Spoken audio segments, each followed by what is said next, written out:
In this video, I'm going to show you how to record voiceover on Premiere Pro.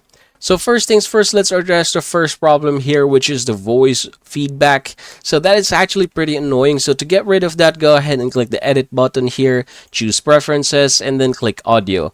Now after doing so, you should be able to see here mute input during timeline recording. Make sure that you click this one or check this one and then hit OK. If you don't click that one, you are going to hear again feedback of your voice, and it's basically impossible for you to get this done. Okay, so I'm just going to bring the playhead at the beginning.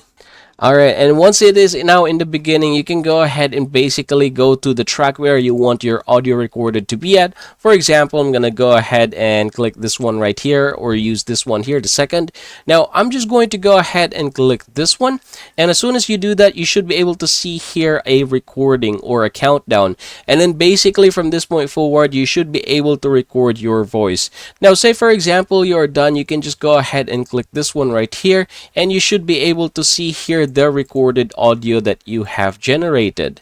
So you can go ahead and basically listen to it, apply some changes, trim it, and basically do whatever you want for this one. And that is how it is done, everybody. Congratulations. I hope this video helps you out.